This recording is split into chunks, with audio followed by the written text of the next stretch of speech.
The man I searched for could be anybody at all. If I didn't find him, there'd be nobody at all. One more city. The pattern went on. One more city to search for a man I did not know, whose face I would not recognize. I had no copy of either his fingerprints or encephalograph, or any other clue to his identity. Yet he had to be found. At one time he had been my best friend. His name was Howard Zeely then. He wouldn't be using the same name now. And the bug in his brain would by this time have made him a stranger. There was only one way the job could be done. I had to make contact, even though I might not be aware of it at the time, reveal who I was, and hope he'd come out after me. I rented a room in a cheap hotel, but not so cheap that it wouldn't have a grid connection with information service. I wrote my name, big, on the register, Max Kaloff. There was always the chance that he would see it. He would remember the name. The room was small, a standard living-in cubicle, which was all right. I didn't intend to sleep here. I hadn't slept in 9 years now, a year before the chase began. I kicked off my saddle shoes and walked on stockinged feet to the vidcoin slot and dropped in $50. The screen flickered once, and the face of a beautiful, smiling woman came into focus. "May I help you, sir?" she asked, in a pleasant, very friendly voice.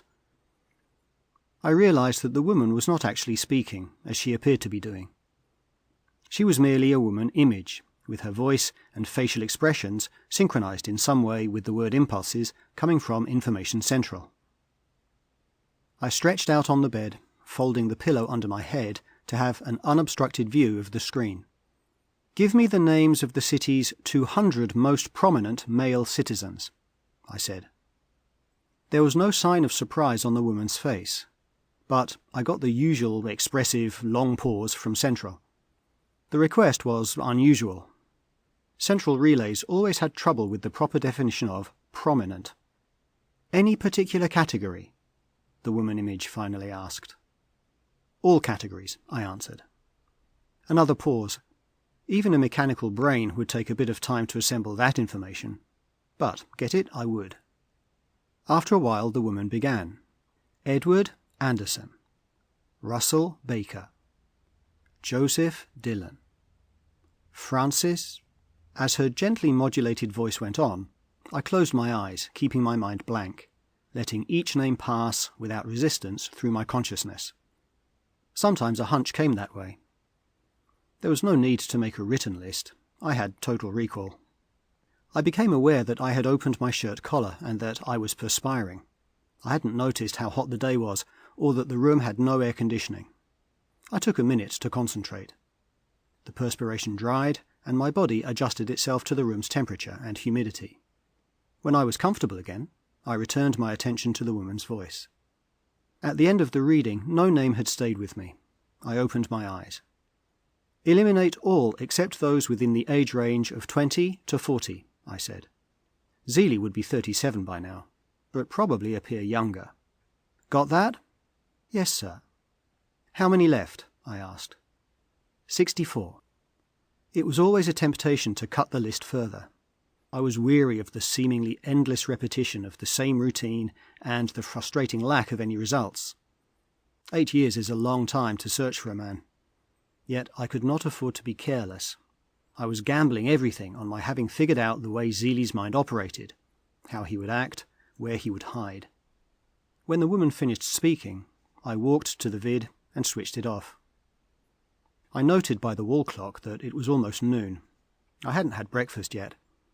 In the back of my mind, as I ordered a meal, was the certainty that someday this appetite too would grow sated and dull. There were so few satisfactions left. The first name on my list was Edward Anderson, the city's mayor. It took me 2 hours to get into his office and 2 minutes to be on my way out again. I had asked my questions and met the usual blank response. On the street, I spent another hour strolling through the shopping district. No shadower picked me up, which pretty well eliminated Anderson, or anyone in close contact with him. Second name, Russell Baker, industrialist, Minneapolis Mining and Allied Products. I got as far as his secretary, John Roessler. "What can I do for you?" Roessler asked. He was a big-boned, handsome man with an air of sleepy indolence. He cleaned and trimmed his fingernails with a small gold penknife. "I'd like to see Mr. Baker," I said. "What about?" "Confidential business. No one gets in to see a man like Mr. Baker that easy. If they could, he'd be pestered by every crackpot in town." This was as far as I was going to get. I had to make the best of it. "Will you give him a message, then?" I asked. Roessler shrugged. "If I think he should have it." "I would advise you to deliver it," I said, making my tone as impressive as possible. "If he doesn't get it, you may be out of a job." His eyebrows raised slightly. "Tell him," I said, "that Max Kaloff wants to see him," and spelled my last name for him. "And what should I say you want to see him about?" I had caught a slight break in Roessler's composure. "About a mutual friend, Howard Zeely," I replied. "I think he'll be interested." Roessler hid a yawn behind a well-manicured hand.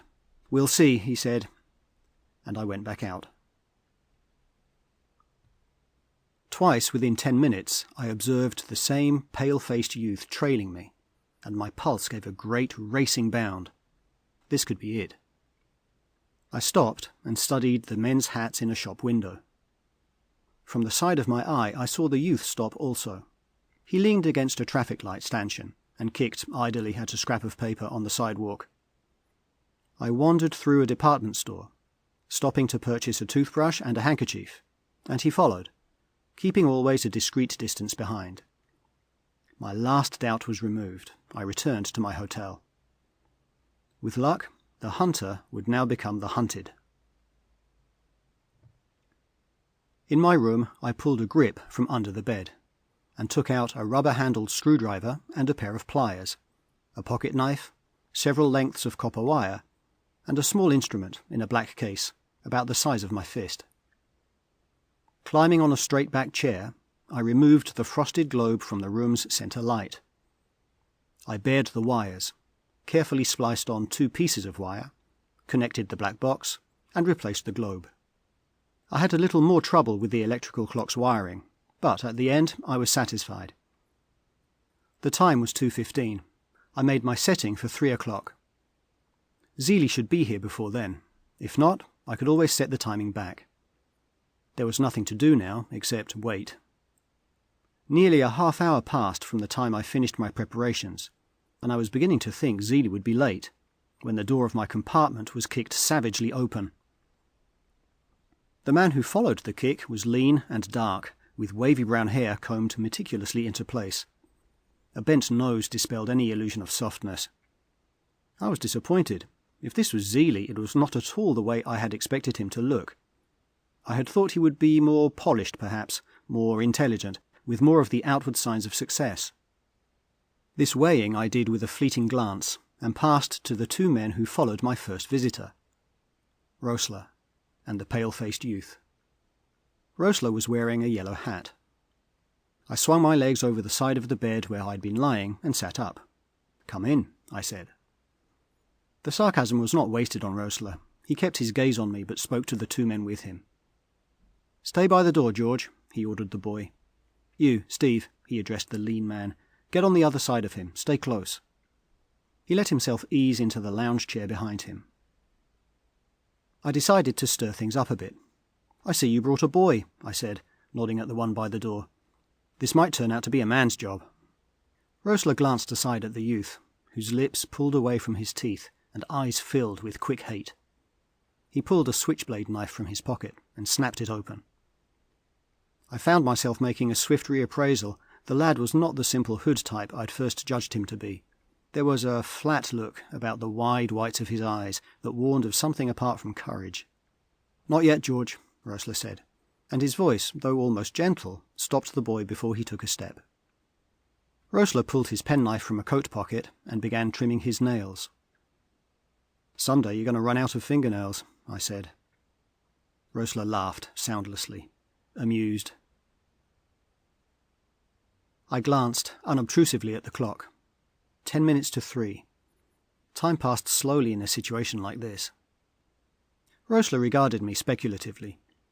"You don't seem very nervous," he said. "Should I be?" "I would think so," he said.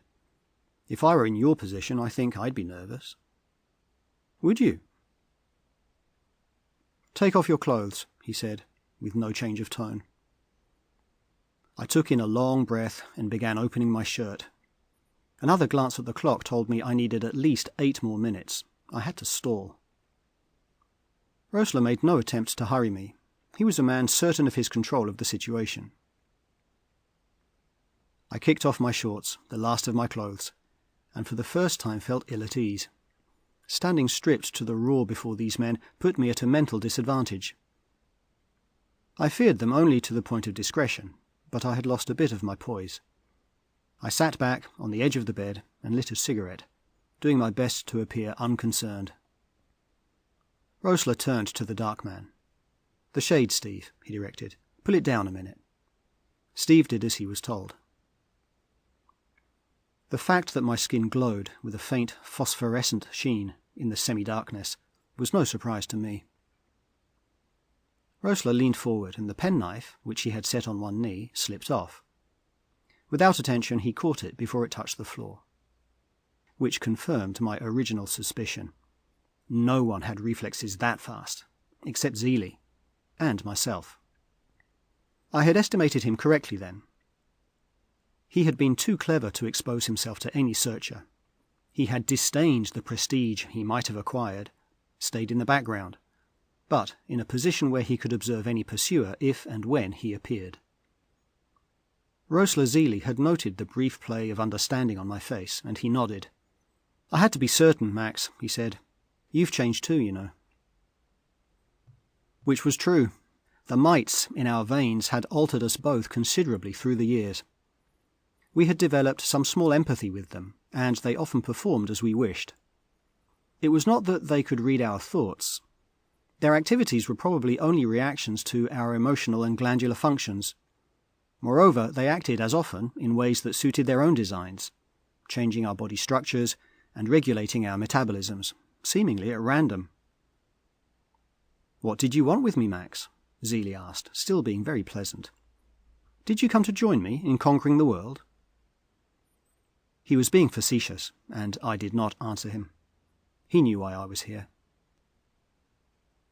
Overhead, a faint click came from the light globe, a sound that probably only I noticed, and I knew that my alarm had gone off. I judged it would take the police only a few minutes to reach here.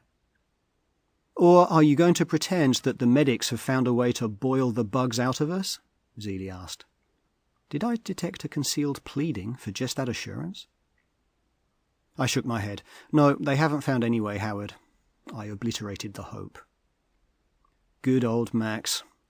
Bitterness crept into his voice. Faithful, selfless old Max. Going to save the world. Going to save the whole of humanity, he amended expansively. He hadn't changed too much. Sarcasm had always come natural with him, which made it no more likable. He might have said, dull, stupid, cloddish old Max. The words would have better matched the tone of his voice. At that, he might be right. The authorities back on our homeworld of New Nebraska had said pretty much the same thing, only more diplomatically. "You and Zeely are different," I'd been told. "That was one of the reasons we made you a team, originally." Zeely was clever and imaginative, but basically an egotist. To hell with the other fellow character. Fortunately, you're not like him. You're a man who accepts his responsibilities. A man with a strong sense of duty. We know we can trust you. Whether it was actually trust, or only that they had little choice, I had not let myself decide. "We had such high hopes," Zeely was reminiscing, speaking more to himself than to me. We'd been a two-man survey crew, mapping out new territory for the future expansion of the human race. On a world listed only as TR768-L-14 on the star maps, we had run into disaster. We found the planet unfit for human habitation, but not before we'd been bitten several times by things we never did see. No infection had resulted, and we thought little about it until we were a good part of the way home. Gradually then we noticed a quickening of our sensory processes, a well-being of body too pronounced to be normal. During the next several weeks of flight, Zealy wrote a historical novel that I was certain would turn out to be a classic. I found myself mastering, without difficulty, higher math, which had always been beyond me before. At the end of the 3rd month, we stopped needing sleep. During the days and nights that followed, we conversed brilliantly on subjects that had not interested us before, and the depth of which we couldn't have fathomed if they had interested us. We were at a loss to explain the reason for the change, though we knew it tied in somehow with our stay on TR 768-L-14, and probably with the things that had bitten us. The cause was of secondary importance. The marvel of the reality was what intrigued us. We looked forward with poorly restrained excitement to displaying our new mental and physical dexterity. The Space Bureau authorities were every bit as impressed as we had anticipated. The medics readily found that we had been infested by a germ, but by a benevolent germ, a true symbiote. That discovery was followed by months of tests and examinations. Between sessions with our own medics and laboratory men, and various visiting specialists, we amused ourselves by showing our new abilities. At least a dozen times a day, I had to put someone down in an arm wrestle. Even when they devised a way to pit 2 against me at a time, I had little difficulty besting them. Zealy's displays tended toward the more flamboyant. One of the tricks he delighted in was taking a razor blade and, while his audience watched with repelled fascination, cut a long gash in his forearm. For an instant the blood would ebb out, then quickly clot and cease to flow. The next day he would show them the arm, where a thin red line at the most would remain to mark where the wound had been. Apparently Zealy's reminiscing had kept pace with my own. "It seems such a shame, doesn't it, Max?" he asked. He was genuinely sad. So was I. Test results and theories developed fast in those early days. The findings showed that the symbiotes repaired damage and faults in our systems and protected us against disease. It was even hazarded that they would prolong our lives indefinitely. Yet we were warned against complacency. The bug, we always spoke of it in the singular, even though we knew the original mites had spawned in our bloodstreams, could not act quickly enough to save our lives in the event of major damage to essential organs or the brain. Also, we could drown, or we could die in a fall from a great height, or starve to death. The first intimation we had that all was not well had started as a rumour. 2 of the staff biochemists had been experimenting with transplants of the bugs in fruit flies. They had turned up something sensational. Zealy was not present when I received the disastrous news. At the end of what would normally be a 20 or 30-year cycle, the chemists were not able to estimate it any closer, the symbiotes evolved into tiny winged insects. At that stage, they acquired size and flying strength by devouring the tissues of their hosts. In 20 or 30 years, then, our benign cohabitants would kill us and spread out by the millions to infest other available animal life. Unless they were destroyed, not only would Zealy and I die, but all humanity on all the worlds would face the prospect of becoming infested.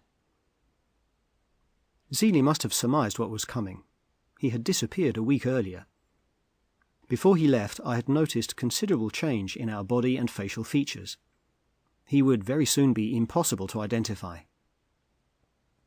The only lead the authorities ever got on him was that he had fled to Earth.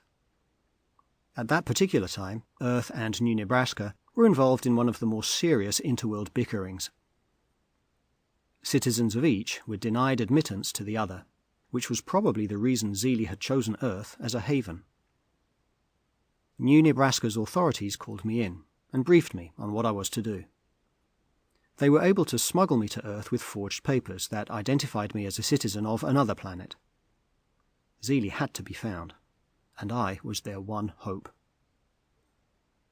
"You have some interest in that clock." Zeely's words jarred me out of my retrospection.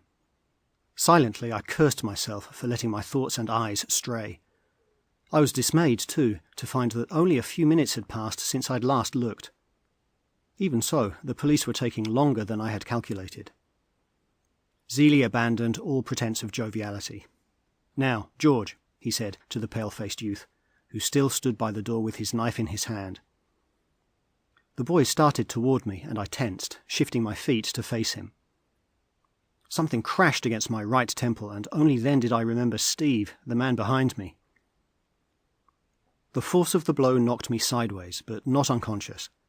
I started to turn, and a second glancing blow split the skin across my forehead. I slid off the bed on the side away from him. I retained just enough control of my faculties to get to my feet as the youth reached me, and to grab him in a bear hug, but not fast enough to keep the long blade of his knife from ripping into my stomach. The symbiote, though able to repair damage, was not able to block pain. The bite of the knife clenched my muscles in a spasm of agony, and dimly I heard the youth give a grunt of distress as my arms squeezed and bent him back at the waist. Something landed on my foot, his knife. With blackness closing in, my arms lost their strength, and I slid down his body. I blanked out, but only for an instant. The kid had fallen with me, and my hands clutched his ankles as I fought to stay conscious. I stood up, still holding his ankles. Putting everything I had into the effort, I swung him round and sent him crashing into Steve, who was just rounding the foot of the bed. They went down together.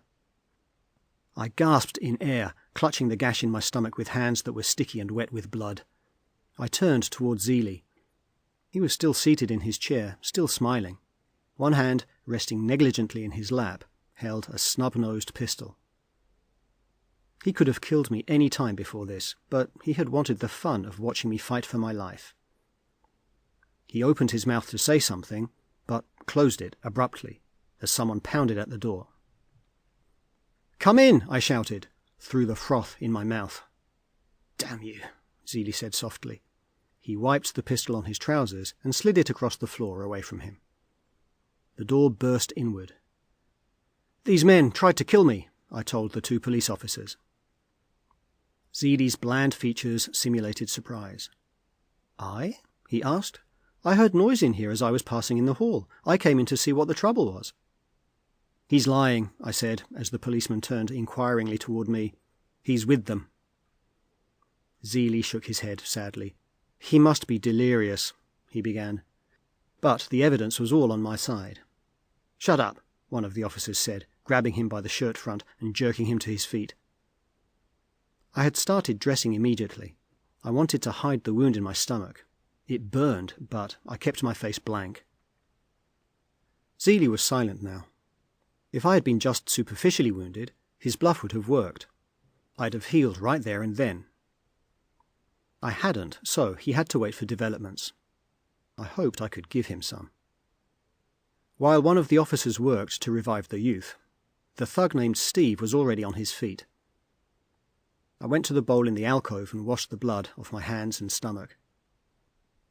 They had the kid upright when I turned around. "Are you hurt bad?" the policeman holding Zeely asked me. "Not too bad." I managed to keep my voice steady. "I'll be all right until you can send an ambulance." He stood uncertainly for a moment. "I don't like to leave you alone, but I can put in a call from our cruiser. The ambulance should get here within 10 minutes. "I'll be okay," I said. The sound of the closing door was the only way I had to know they were gone. For the past half-minute, my tight grip on the bed headboard was all that held me erect. Now the starch went out of my body and I crumpled to the floor. This time I did not blank out, but lay twisted and tight, waiting for the pain to stop, or to kill me. A small easing of the torment came, and I forced myself to relax. I was able now to steel my mind against the racking spasms and pull myself to my feet. I was not at all safe yet, even if I was not mortally wounded, it would take the symbiote hours to repair the damage. I managed to pull on my clothes with numbed, awkward fingers and get out of the room before the ambulance arrived. I took with me only my grip. I would still need that. There was small chance that the police could hold Zeely. He would probably be free on bail this same afternoon. The odds were against me. I was fighting in Zeely's own backyard, wounded and entirely alone, while he must have been prepared for this contingency for years. But I had succeeded in the first part of my plan. I had found out who he was, and I had put him in a position where he could not use his superior resources, for a time at least.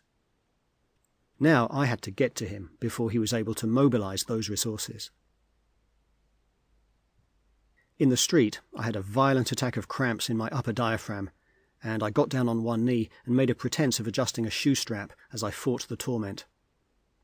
Perspiration gathered in clammy globules all over my body. When the pain left, I rose and pushed grimly on. Opposite Minneapolis Mining's main offices, and a quarter of a block down, I found the type of commercial building I was looking for, and went in and sought out the building superintendent. "Do you have an office for rent on one of the lower floors?" I asked him. "One that faces the front street?" "We have several," he answered with professional courtesy. He thumbed through a row of cards and pulled out one with a small brown envelope attached. "Here's a fine office on the 6th floor. It's only one room, but—" "I'll take a look at it," I interrupted him. "Of course." He tore open the small envelope and took out a brass key. "I'll take you up." "I'd rather go alone." As he hesitated, I took out my billfold and separated a $100 bill from two others of its kind and laid it on his desk. "I'll leave a deposit in case I should like it," I said, taking the key from his hand. "I suppose it will be all right," he murmured doubtfully. "Thank you," I called back over my shoulder. "I may be a while. I want to look it over carefully." I ignored the fact that he seemed to have more he wanted to say. The office was small, but that made little difference to me. There was a clear view of the street from the window. That was all I cared about. In one corner was a small packing case, left by the former tenant. I dragged it over by the window and sat down. From my grip, I took a rifle barrel and stock and assembled them, and filled the magazine with ammunition. I kept part of my attention on the building down the street while I worked. I hoped I had guessed right, that Zeely would get free of the police and that he would return to his office. The day shift workers had begun to pour from the mining building before a taxi drew up to the curb and a man in a yellow hat alighted. Zeely had come. He was alone. I aligned the sights of my rifle on his head, waited until I had a clear shot, and squeezed the trigger.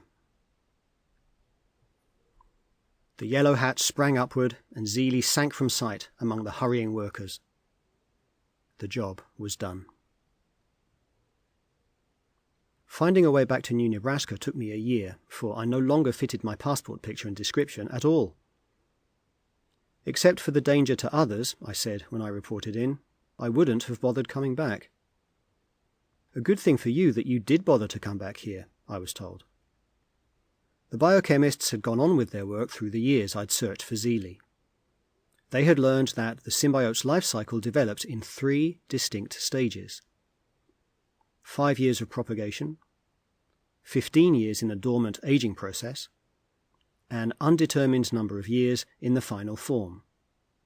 If the blood of a carrier was replaced any time during the first 5 years, the bugs in the residual blood in the body began to propagate again, delaying the aging process another 5 years. In other words, I was told, we can control the symbiote. Mankind can reap the benefits with not a single one of the dangers.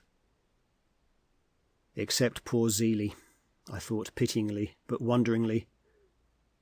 The hogs, the smart boys who have every angle figured in getting the jump on everybody else, how is it they never figure the last angle?